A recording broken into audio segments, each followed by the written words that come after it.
車好きヒラリーチャンネルのヒラリーです。今日は買い時だよと思える中古のコンパクトカーを3選。フィットハイブリッド、ノートオーラ、仙台スイフトのベーシックモデル。価格と長所短所を比較していきます。最初に一言。車は大事にしちゃうと便利でも何でもなくなります。なので適当に扱えるぐらいの価格で選ぶのが最適だと思っています。まずは動画の流れ。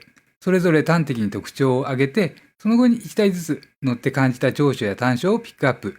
そして7項目で比較を行って、最後に自分の本音を述べさせてください。ではまずフィットの印象を簡単に。リアシートが使えるコンパクトカーといったらやっぱりフィット。即答できるだけずば抜けています。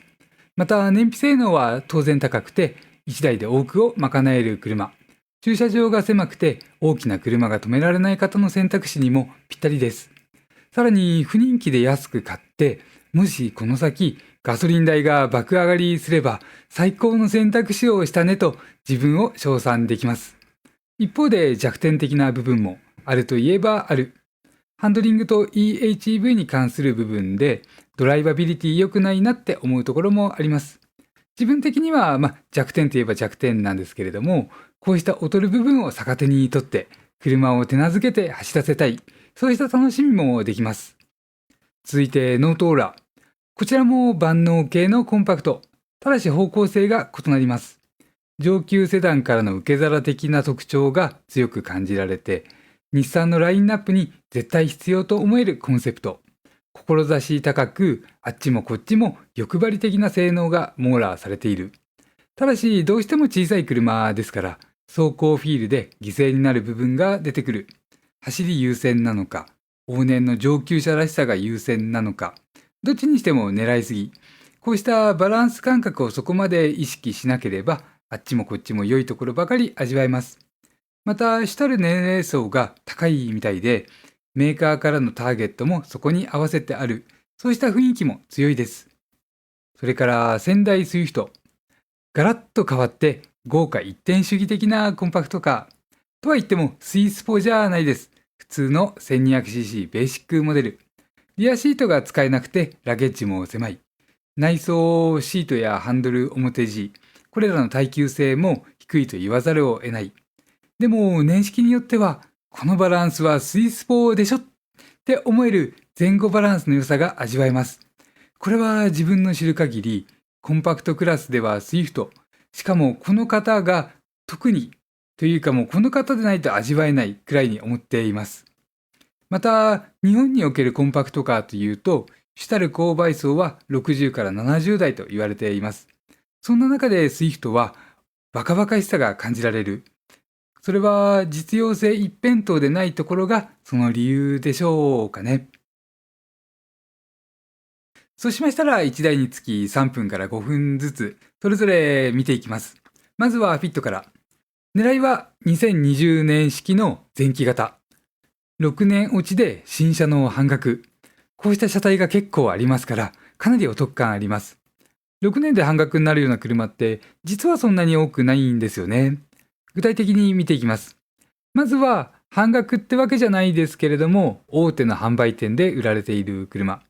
上がホンダの認定中古車で、下がガリバー。このあたり見てみますと、価格は特別安いということはなくて、145万円とか152万円。距離も普通で、6年落ちで3万キロぐらい。で、自分がいいなと思うのはこのあたり。上の方を見てください。1.5EHV ホームで車両110万円、総額120万円。こうやって見るとね、特別なところなくて、しかもこういった車がゴロゴロしています。2020年式の 3.8 万キロ。事故歴とか冠水車っていう扱いではなくて、普通の車ですよね。このあたりね、すごくいいなと思います。しかもこういった車がいっぱいある。中古車探しがね、楽しくなる車です。あとおまけでもう一つ。こっちが格安と思えるような車です。上のは認定中古車ですけれども、距離が16万キロいっています。で、お値段は73万円。下の方は冠水歴があるという車で、車両が80万円。匂いがするぐらいだったらいいですけれどもね、ちょっとリスキーですよね。あんまり長く乗らないんだったらいいかもしれませんけれども、もう本当次売れなくなっちゃう可能性もあります。でね、これなんで取り上げたかというと、例えばね、6年落ちで16万キロ。不安とかちょっと避けたいところですけれども、73万円で2つ前のプリウス、これを買うとなったら、自分だったらこっちのフィットの方がいいんじゃないかなと思います。10年以上前の車で距離が少ないとしても、悩みますけれどもね。いや、悩まないかな。自分だったらとりあえずこっちを買う。追加の保証に入れれば入るといった条件で、これ選ぶ。そんな選択肢もね、あると思います。じゃあ続いて、底値と考えられる理由。この GR 型フィットは2020年の2月デビューです。そしてスターティングプライスはベーシックというグレードで200万円でした。意外とね、デビュー当時安かったんですよね。今はさすがにフィットといえど車の値段ね、上がっちゃってますけれども。で、底値と思えるところは、さすがにこれ以上は下がらないでしょと。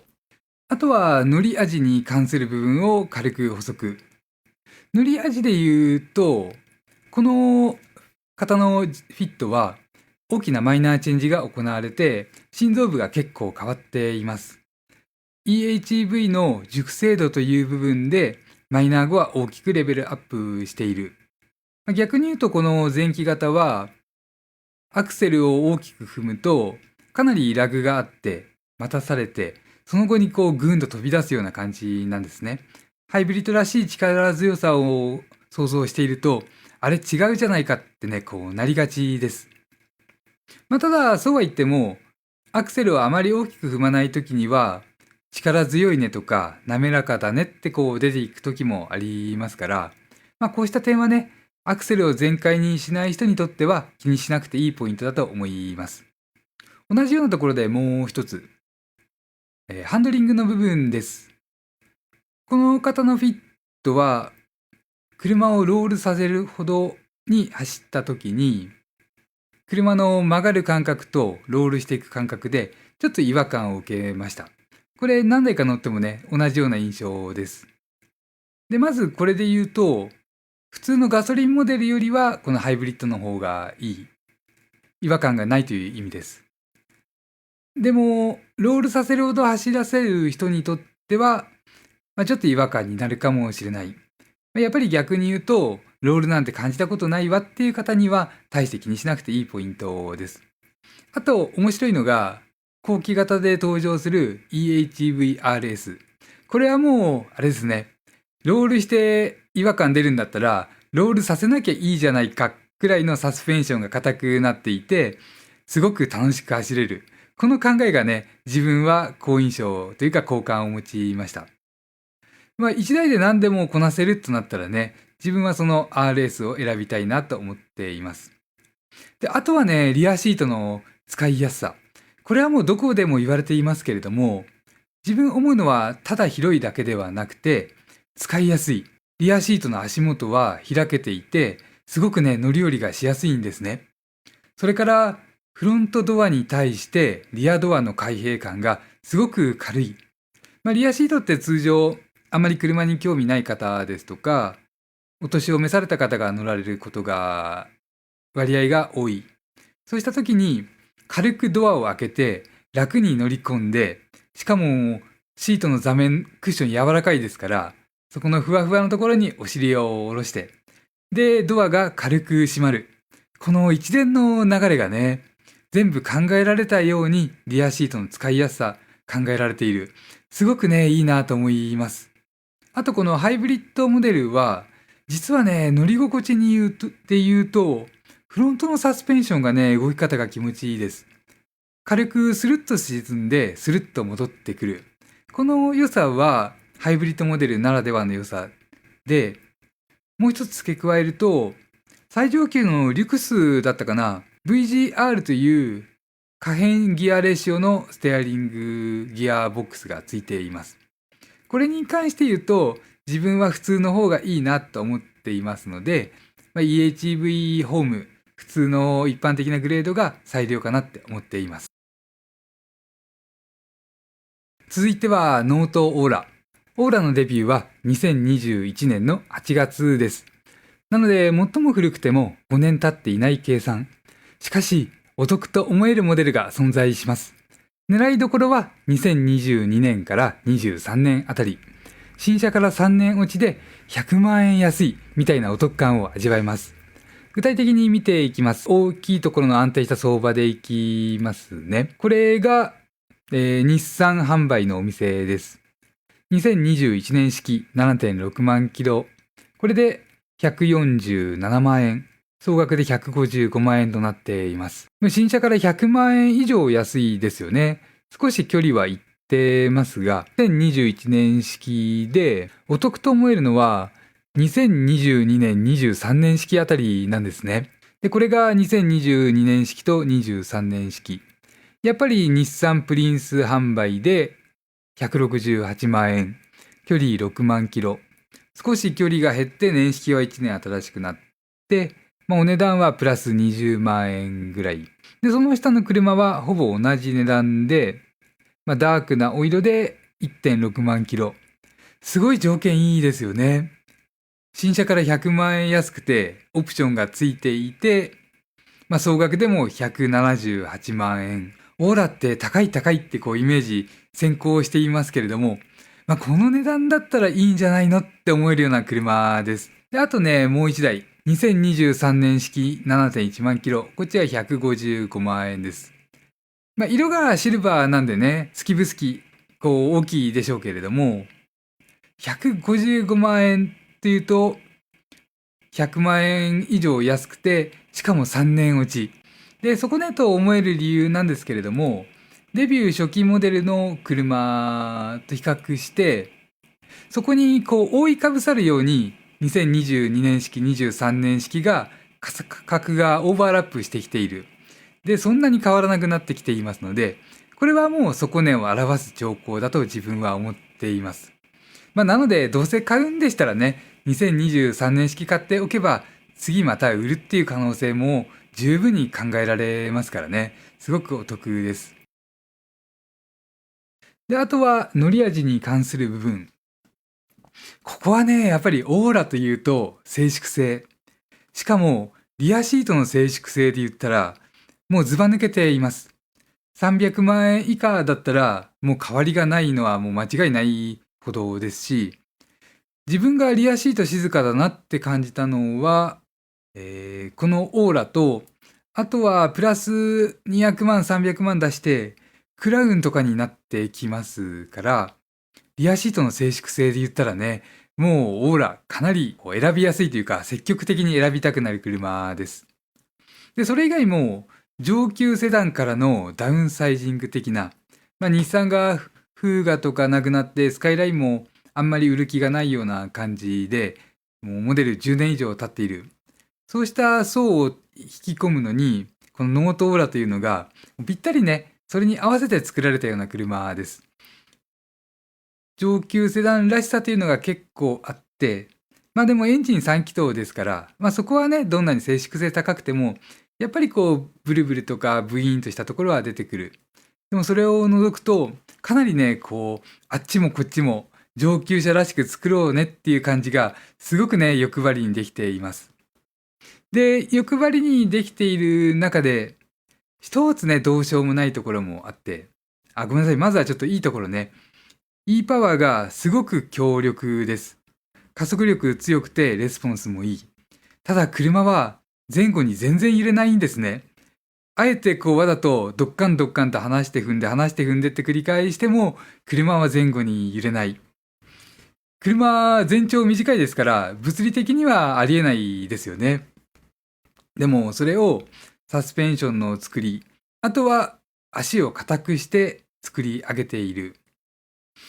なので、すごく上級セダンらしい、ゆったりしたハンドルの回し心地とか、そういった部分を持ちつつ、足がね、結構硬いんですよね。それがこのデビュー初期モデルのオーラの特徴。2022年の10月以降になりますと、足が柔らかくなるんですけれども、それはね、ちょっとお値段的には、でも2023年式155万円なんて考えたら、そのクラスいけますからね。マイナーチェンジでってわけではないので、見分けるのが難しいです。自分が知ってるのは、エンジンルーム内の細かい小さい穴にね、シールが貼られて、蓋がされているといったところが自分の中ではポイントです。では続いて、スイフト。すいません、3台だとね、どうしても忙しいね、ほんと駆け足になっちゃう。それぞれ詳しい印象とかね、乗り味に関するところは別動画にしていますので、それぞれ単体の動画を見てください。じゃあ、スイフトね。スイフトは2017年のデビューで、2024年の12月まで販売されていました。で、価格は大雑把に150万円スタートから始まったと思います。じゃあちょっと中古を見ていきますね。1台目、1枚目だ。写真1枚目。これ赤い車ですけれども、スズキの販売店の車で62万円。同じくスズキのお店で70万円。で、距離はまあまあといったところでしょうか。5万キロから8万キロ。年式は8年落ち、今から見て8年落ちになりますから、古くなってきたところではあります。ただ、趣味性が強いようなね、ただの実用車とは思えないようなスイフトが、この値段でっていうのは、なかなかですよね。こっから3年、4年乗って、また10万でも20万でもつけば、年間あたり10万円ぐらいで乗れちゃう計算にもなってきますから、実はね、お得なところかなと。もうちょっと距離が少ない方がいいわとか、年式が新しい方がいいわとなったら、76万円、総額86万円。75万円の総額87万円とか、このあたり。で、年式が2020年式とかになってきます。ここはちょっとね、自分的にポイントでして、乗っていて思うのが、2019年のどこかからか、2018年の終わり頃かもしれませんけれども、どっかね、マイナーチェンジと違うところで、乗り味がね、すごく良くなってるんですね。これから続く話は、その乗り味が良くなった時のスイフトの話ですので、できれば2020年式以降をお勧めしたい。で、そうですね、2020年式6年落ち選んでも、車は76万円とかですからね、やっぱりお得感あります。2023年式、1台ね、お得なのありました。グレード XG の2023年式。これ 4.4 万キロで、総額112万円、スズキのお店。結構魅力的だと思いません？新車もね、そんなに高くないので、さすがにノートオーラとか、さっきのフィットほどではないにしても、乗り味がスイフトがいいとなったら、このあたりね、いいんじゃないかと。何せやっぱりこれも3年落ちですからね。もう全然新しいんじゃないかなって思います。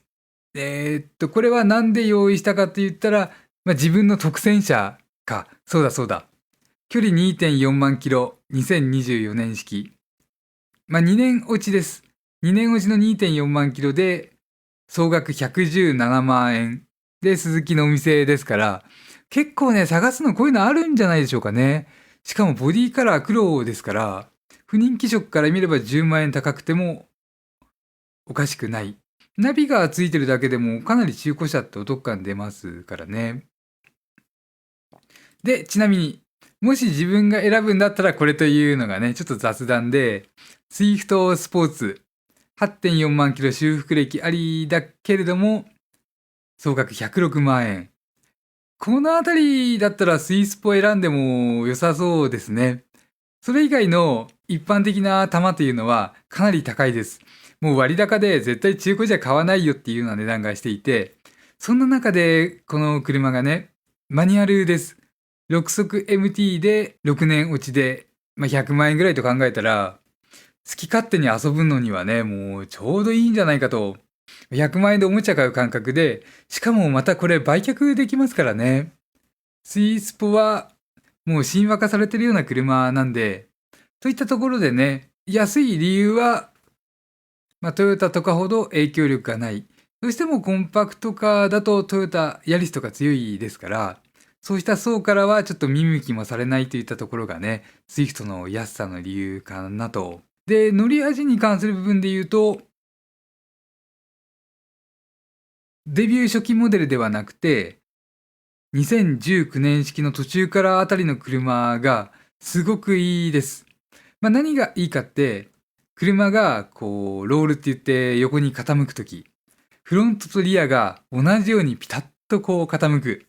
で、ドライバーは車の中心に座ってるような感覚。こうした車ね、もうなかなかないです。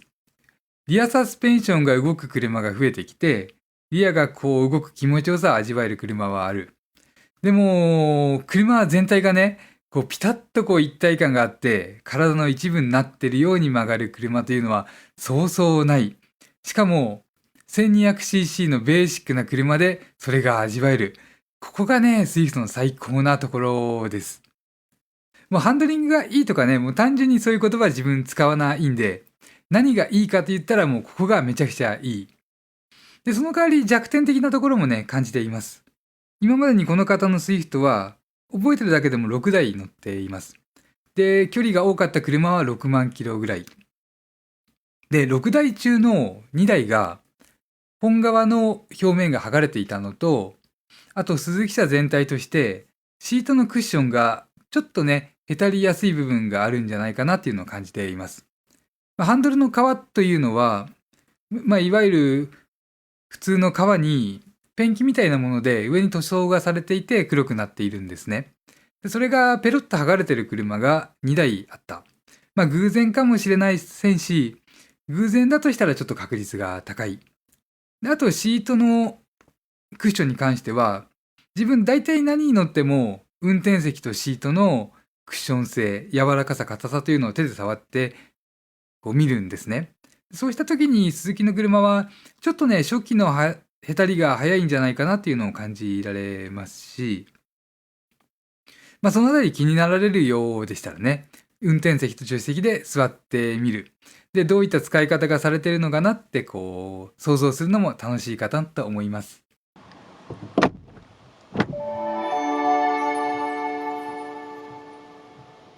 では、7項目比較いきます。まずは燃費と維持費。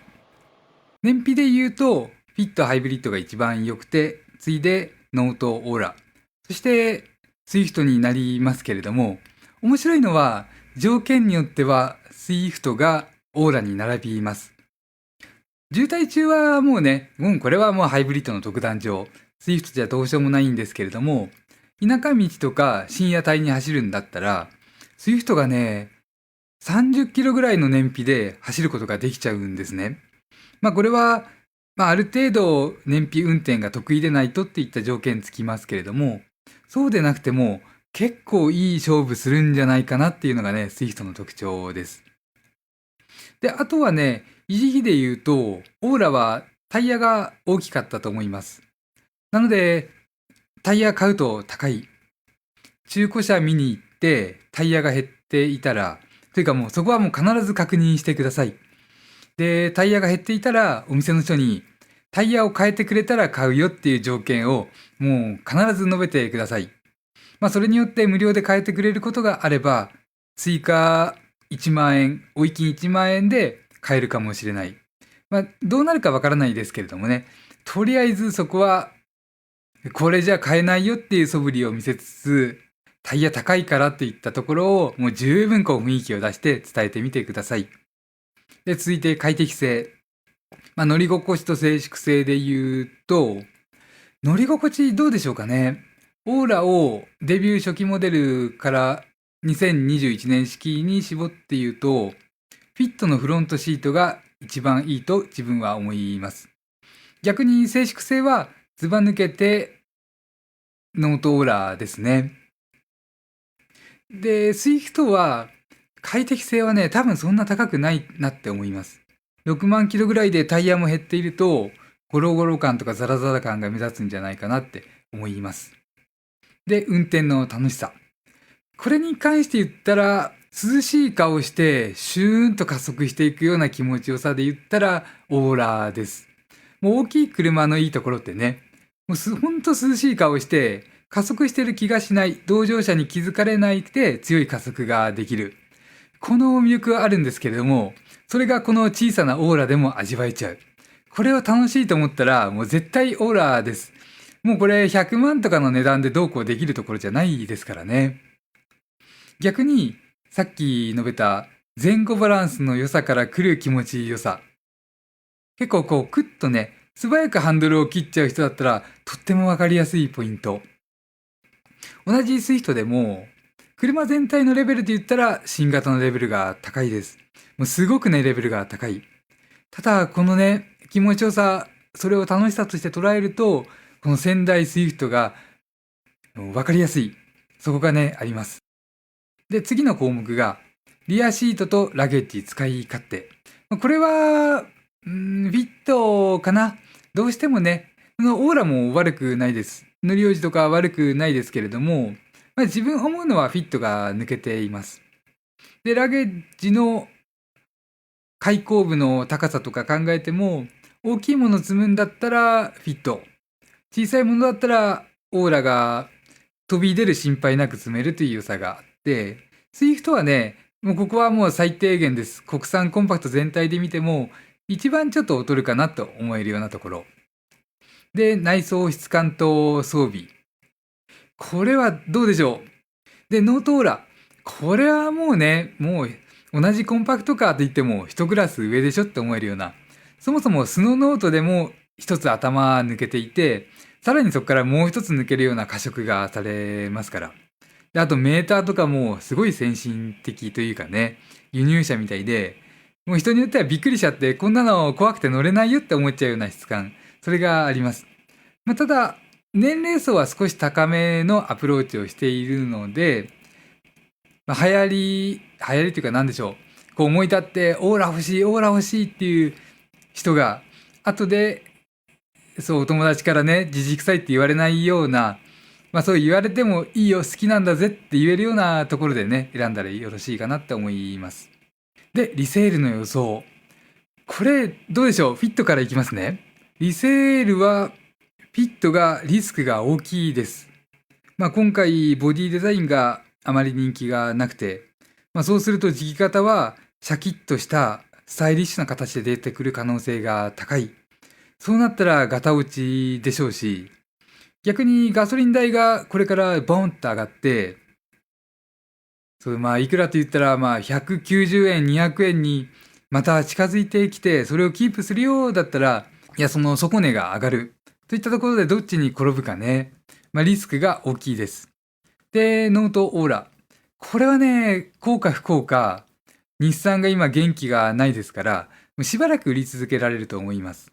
今、5年落ちが一番古くて、少なくても10年落ち、だからあと5年間ぐらいは出てこないんじゃないかなっていうのが、可能性として考えられる。場合によってはそれ以上ですね。最近モデルサイクルがどんどん伸びていますから、トヨタも9年サイクルに変えてくるそう。となったら日産はその倍だったら18年になりますから、ほんとそういうこと考えてもね、今オーラ買い時でしょって思います。で、スイフト。スイフトは低め安定だから、対して底値が維持されていなくてもね、二足三門になったとしても損する額が少ない。で、あとは世界各国での需要。ものすごく古くなった中古車というのは海外に流れます。で、スイフトは海外で需要があるともういつも言われていますから、それぐらいは常にキープして、どんなに古くなってもゼロにならない。ほとんど乗り潰しという考えでいくんだったら、スイフトね、なかなかいいんじゃないかと。逆にもう一回売るってのはもう考えない方がいいかなっていうのもね、思います。で、今のリセールに関するところが自分の今回の総合比較といったところになってきますけれども、もし自分で選ぶならどれにするかっていう話一つ。自分で選ぶんだったらって昨日の夜ずっと考えていまして、あまり選びきれません。当然ですよね。でも3台買っても400万じゃないかって思ったら、もうすごくね、気持ちいい。実際には350万ぐらいで全部収まる。もうそれぞれね、誰か乗せるならフィット、デート行くならオーラ、一人で走るならスイフト。もう全然特徴違いますから、もう3台買っちゃって、で350万。普通の車1台分です。そう考えただけでもワクワクする。それをふざけんなって言うんだったら、通帳に入ってるお金がいくらかわかんないよっていうぐらいの余裕があるんだったら、オーラがよろしいかなと思います。絶対的にお得。今のが結論です。オーラかな。で、実用的な車っていうところに抵抗感を感じず、安くて使いやすい車がいいなと思ったらフィットですけれども、自分はそういった希望ないんでね、フィットは省く。となると、予算を抑えて買うんだったらスイフト。これですかね。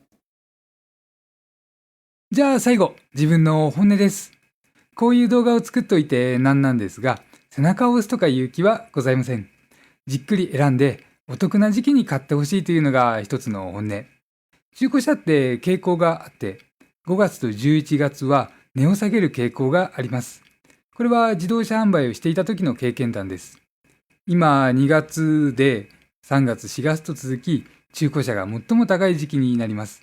新卒需要とゴールデンウィーク需要が重なりますからね。